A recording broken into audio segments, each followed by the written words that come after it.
Saudaraku yang kekasih dalam Tuhan, Jemaat GGP Baitani, sudah ini mendekati minggu kelima.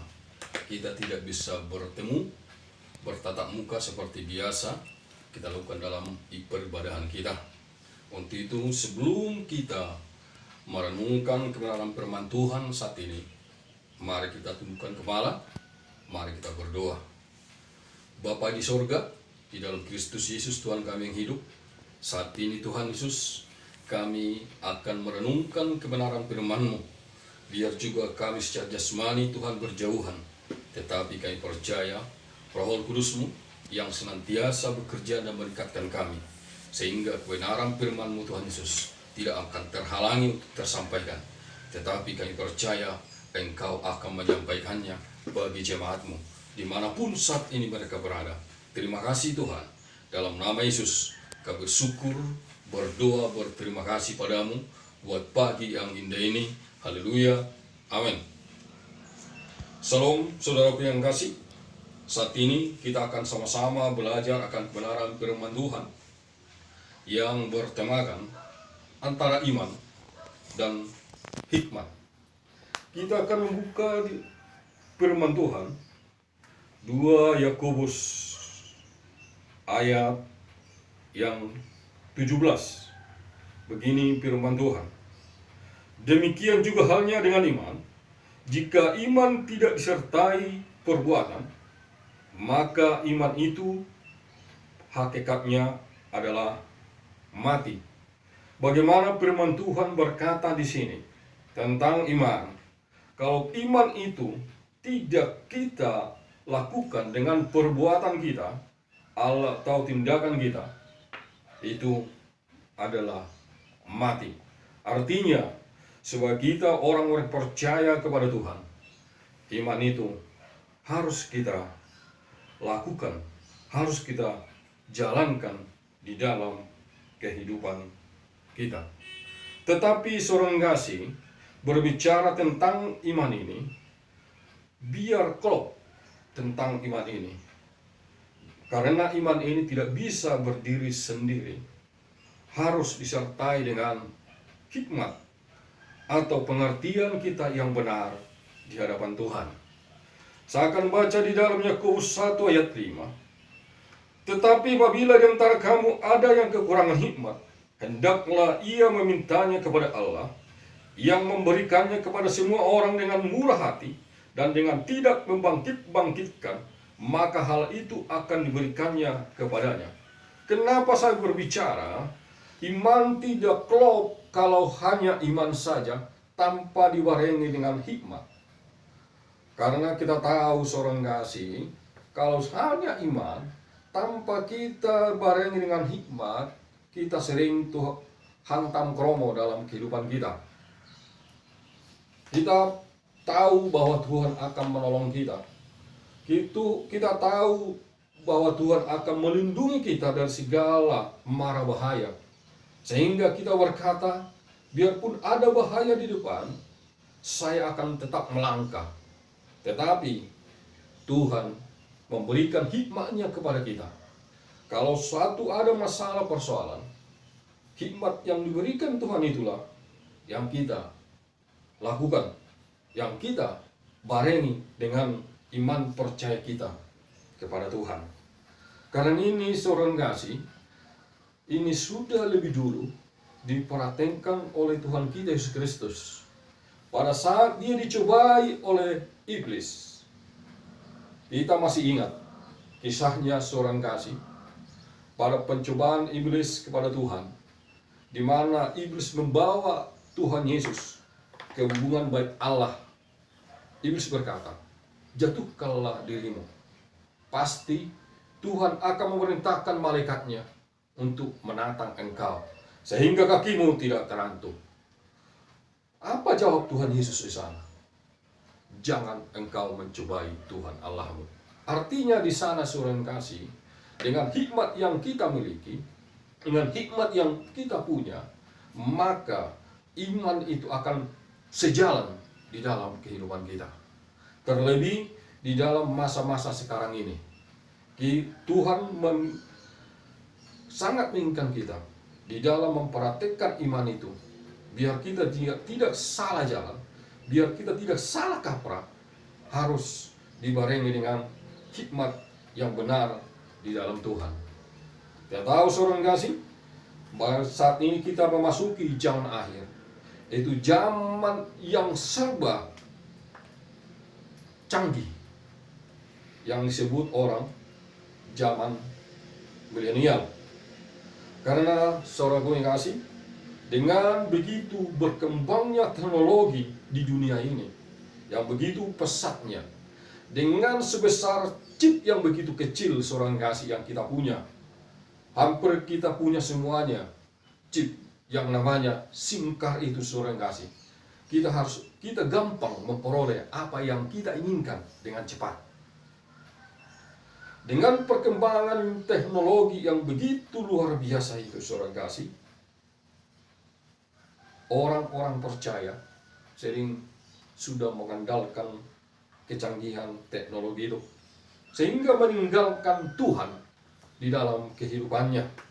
Bahkan seorang kasih datang ke gereja bukan datang dengan sungguh-sungguh, tetapi dengan perkembangan zaman, mereka cuma badannya yang ada di gereja, tetapi pikirannya ada di elektronik atau Android yang dia punya.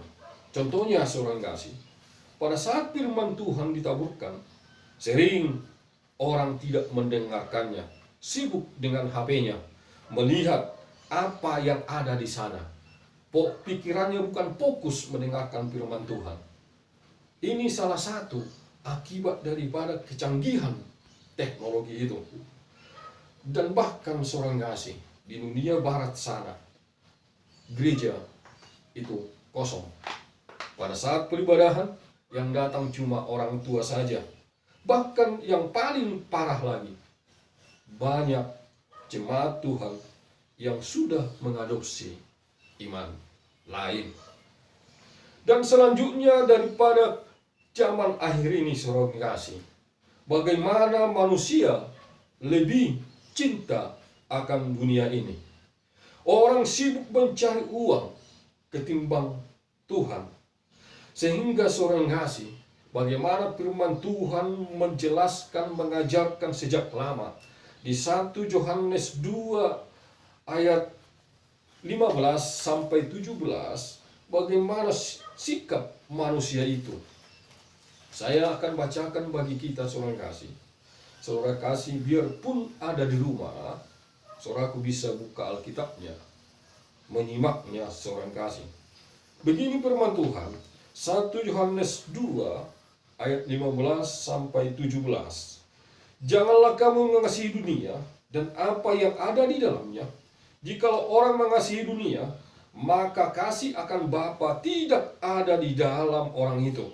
Sebab semua yang ada di dalam dunia, yaitu keinginan daging dan keinginan mata, serta keangkuhan hidup, bukanlah berasal dari Bapa, melainkan dari dunia.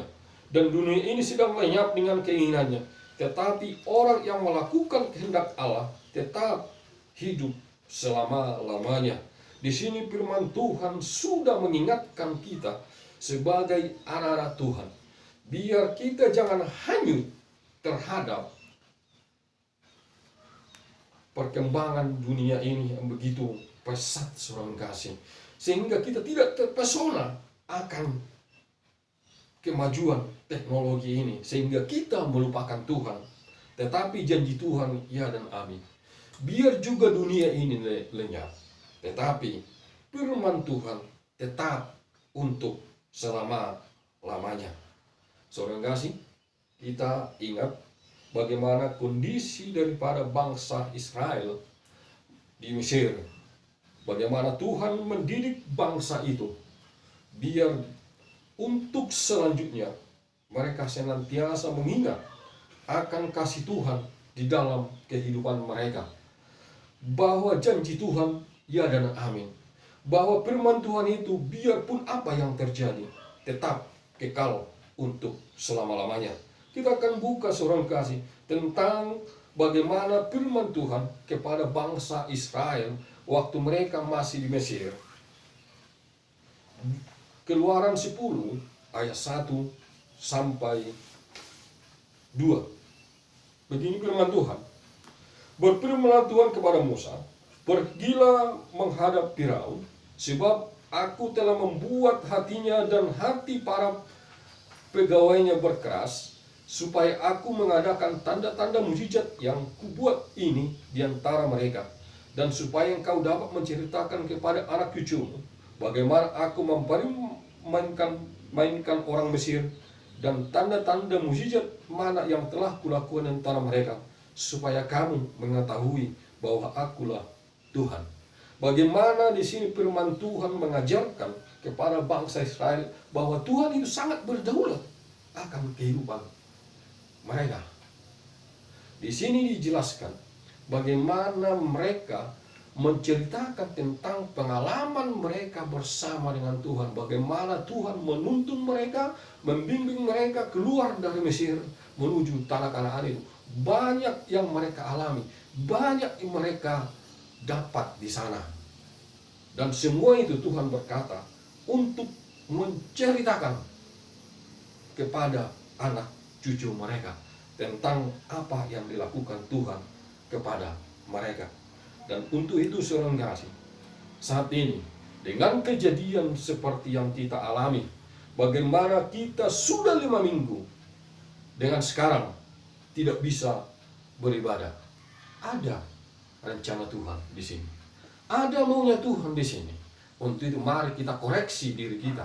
Kita koreksi penyertaan kita kepada Tuhan. Apakah selama ini sebelum ada wabah ini kita benar-benar datang kepada Tuhan? Pada saat kita di gereja, apakah kita benar-benar mendengarkan kebenaran firman Tuhan atau memuliakan Tuhan?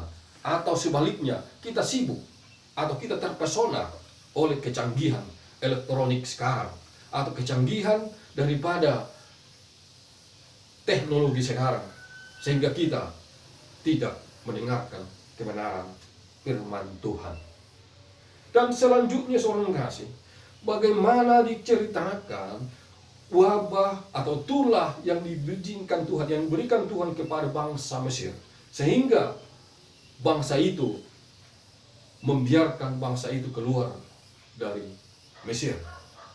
Tulah yang paling dahsyat itu adalah tulah yang ke-10. Bagaimana seorang kasih di sana diceritakan bagaimana Tuhan akan melenyapkan setiap anak sulung yang ada di Mesir. Itu anak laki-laki, anak yang sulung. Sampai ternak Mesir itu akan dilenyapkan. Tetapi saudara, ada yang sungguh luar biasa. Di sana diceritakan bagaimana tentang bangsa Israel itu. Untuk mereka bisa selamat, Tuhan mengingatkan mereka, biar mereka diam di rumah. Pintu rumahnya dikunci. Dan juga ada di sana seorang kasih dipercikan darah anak domba yang tidak tercela. Saya akan bacakan di dalam Keluaran 12 ayat 21 sampai 23. Sebentar seorang kasih.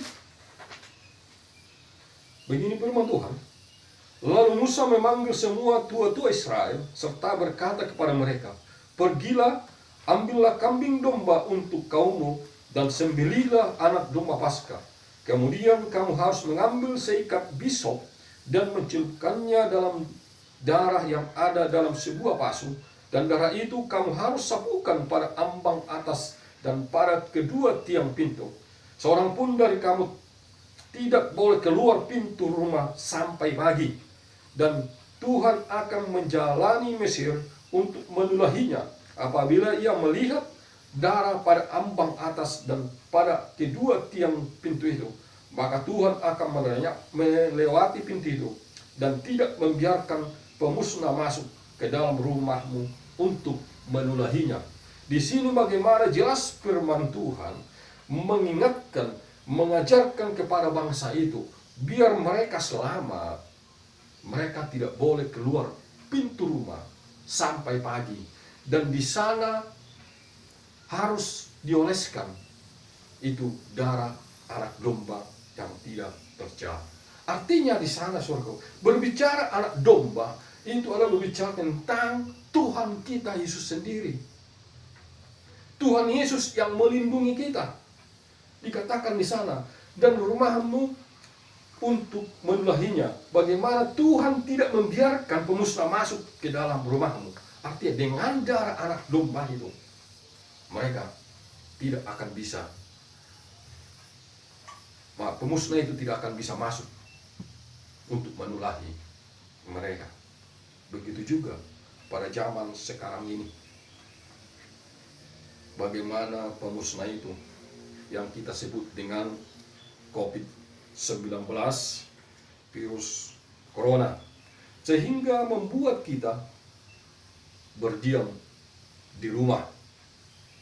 Dan ini seorang kasih sejalan dengan kebenaran firman Tuhan di dalam Keluaran 12 ini. Bagaimana bangsa Israel itu disuruh Tuhan berdiam diri di dalam rumah sampai wabah itu melewat.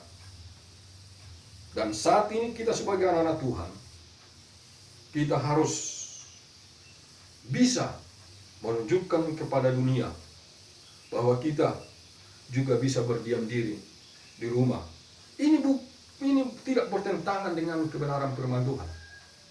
Di dalam Roma 13 ayat 1, bagaimana kita sebagai anak Tuhan untuk tunduk kepada pemerintah. Dan pemerintah menyuruh kita untuk kita diam di rumah. Kita sebagai anak Tuhan, kita harus menurutinya. Dan tidak ada yang salah di sana. Dan kita harus yakin dan percaya dengan darah Kristus yang tercurah di kayu salib di Golgota. Itulah yang menyelamatkan kita.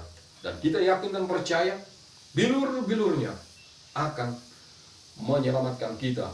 Bilur-bilurnya akan menjaga kita, memelihara hidup kita. Yang penting kita harus turut dan melakukan kehendak Tuhan di dalam kehidupan kita. Dan kita sebagai anak Tuhan, kita harus berdoa kepada Tuhan. Kita harus minta seorang kasih biar virus ini cepat berlalu dari dalam kehidupan kita. Kita harus ingat firman Tuhan. Kalau kita punya iman sebesar biji sesawi, maka kita bisa memindahkan gunung sana ke gunung sana. Begitu juga dalam sekarang. Tidak ada salahnya kita meminta kepada Tuhan, biar virus ini lenyap dari Indonesia, bahkan dari seluruh dunia ini. Dan ini buktinya bahwa sepintar apapun kita, sehebat apapun kita, kalau Tuhan sudah mengizinkan masalah, sudah mengizinkan virus itu terjadi, kita tidak bisa berbuat apa-apa. Terima kasih. Sekian firman Tuhan. Saya percaya firman Tuhan ini akan menjadi kekuatan baru bagi kita. Kita berdoa. Bapa di sorga, hamba-Mu sudah berhenti berkata-kata kepada jemaat-Mu dimanapun saat ini mereka berada. Hamba percaya Tuhan Yesus, firman-Mu ini tidak sia-sia, tetapi mereka akan mendapatkan berkat dan menjadi pelaku firman-Mu dalam hidup mereka. Terima kasih. Dalam nama Yesus kami bersyukur berdoa padamu. Haleluya. Amin.